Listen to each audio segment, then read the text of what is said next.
In this video, I will be showing you how I recreated the Kame house from Dragon Ball Z. Let's get started. First off, I got the camera and put it in a good starting position. Then I got a plane, rotated it. In edit mode, I grabbed the edges and gave it a long rectangular shape. I extruded the top and bottom edge slightly. I then gave it an array modifier with a count of 14. I also gave it a bevel modifier. I duplicated it and rotated it. Grabbed the edge and made it longer. With another plane, I began to make a roof. I put a loop cut in the middle and pulled it up.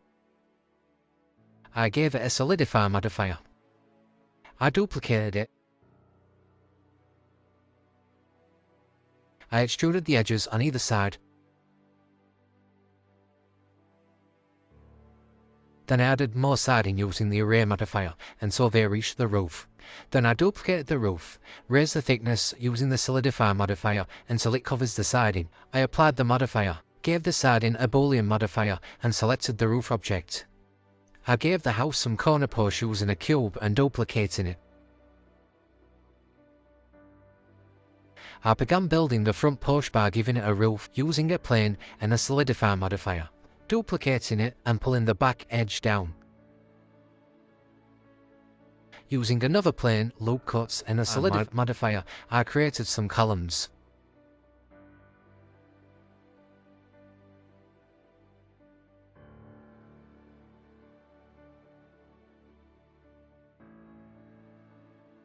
For the rest of the porch, I made the base and stairs by just using some cubes, extruding the faces and using loop cuts.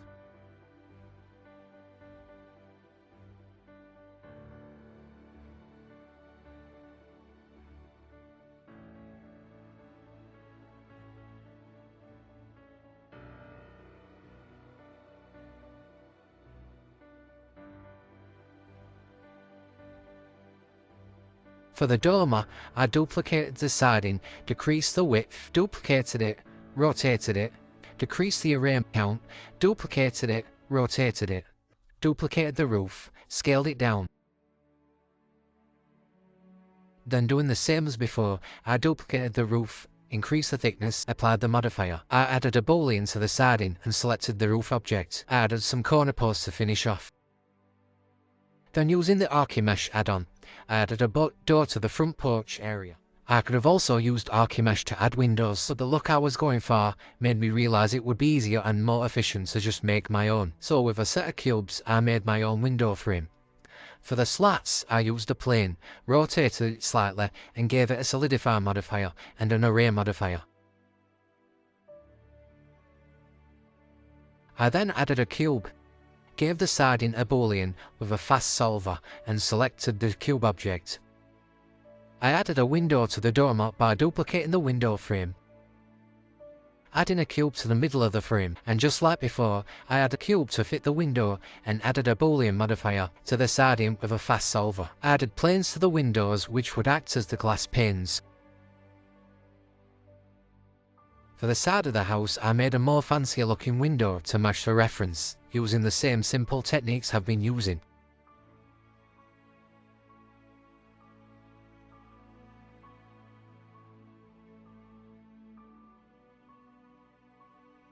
Using a plane and extruding the edges, I added a glass pane to the window, and just like the other windows, I made a cutout using a cube and a Boolean modifier.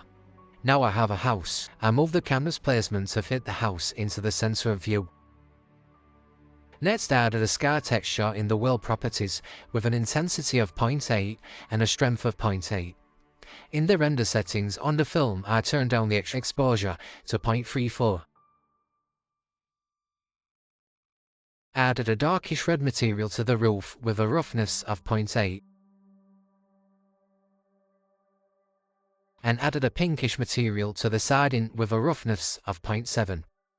For the window panes, I gave them a material with a glass shader and a blue colour. For the island, I used a sphere, squashed it down and deleted the bottom faces, and gave it a shade smooth. I wanted to see a little clearer, so in the viewport settings, I deselected the guides and the X and Y axis. Using proportional editing, I moved some vertices up and down on the island. I then gave it a subdiv modifier with a level of 2. For the island's material, I added a noise texture and a bump node, connecting the noise to the height and the bump to the normal. I gave it a sandy colour. For the UVs, I gave it a simple unwrap, and backing shading, I added a texture coordinate and mapping node, and connected it to the noise texture. Here are the values I used.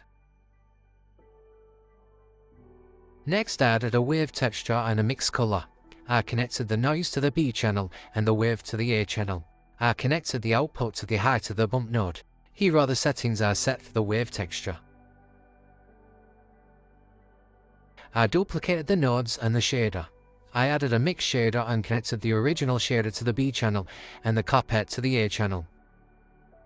I added a mix color and connected it to the Use and Saturation node. For the top color, I got the color picker and clicked the sand color from the original shader, and for the second color, I added a darker sand color. I set the value to 0.4 in the Hue and Saturation node, then connected it to the base color. I set the roughness to around 0.2. I duplicated the texture coordinate and mapping nodes and connected them to the noise. I added a color ramp and connected the noise texture factor to it. I flipped the color ramp and dragged the right slider to the middle. I then connected the color ramp to an ambient occlusion and then connected that to the factor in the mix shader. Back in the viewport, I added a very large plane, which would be the ocean. Back in the island material, I ticked inside with the ambient occlusion. I set the scale to 1.3 for the noise, and for the X and Y values in the mapping, I set it to this. Now we have wet areas on the island where the waves meet the sand. I wanted the island to be a bit bigger, so I duplicated it a couple of times.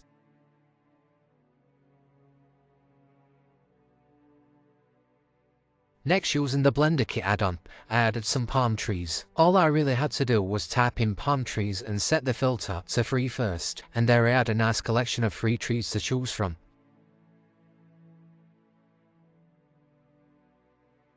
I added some nice rocks too, which were also free of charge.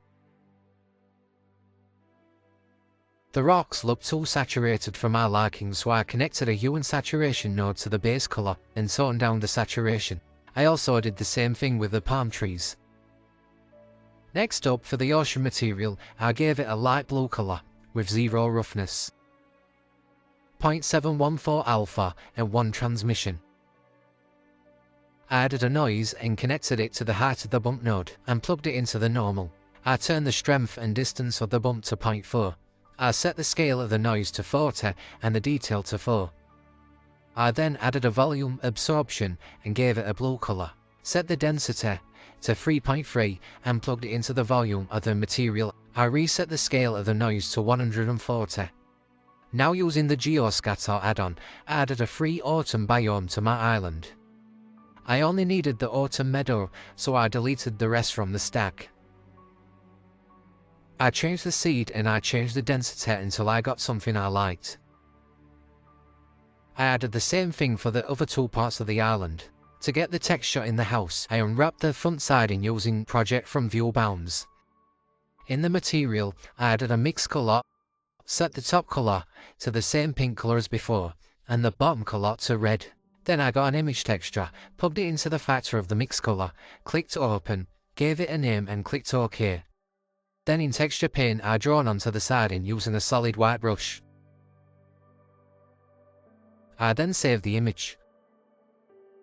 I turned down the roughness on the glass as I wanted it to be more see-through. I duplicated the siding so I had walls on every side of the house. I fiddled with the window material some more and changed the door window material to the glass material.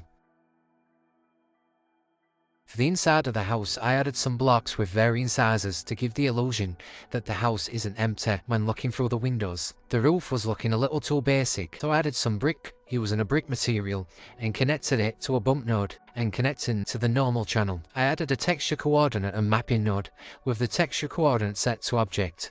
I set the scale to 2 for larger bricks. I lowered the bump strength to 0.4. I noticed I forgot to add the weather vane on the roof, so using a plane, some extrusions,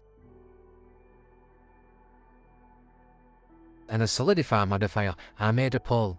For the directional pointers, I got a plane and added 4 loop cuts as shown. and deleted the 4 faces. I scaled it down and added a solidify modifier.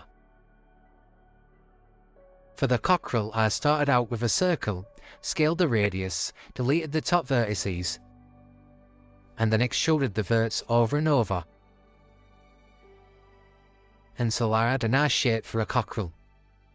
Then to connect the final verts, I selected them and merged them at the centre.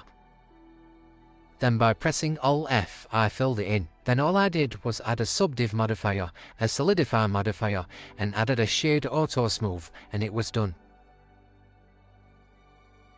I added some bushes that I found in my asset library. With each duplication, I scaled and rotated it to add some variation. I wanted to add a wave texture to the edge of my ocean material. I duplicated the principled BSDF. I got a mix shader and plugged both principled BSDFs into it. I added an ambient occlusion and ticked inside. I plugged the AO into a color ramp, flipped the color ramp and dragged the right slider to the middle. Next, I added an image texture and connected it to the distance of the ambient occlusion. For the image texture, I opened a wave texture that I got online for free. I added a texture coordinate and mapping node to the image texture and set the scale of the X and Y to 80. To make it more noticeable, I extruded some of the edges of the island.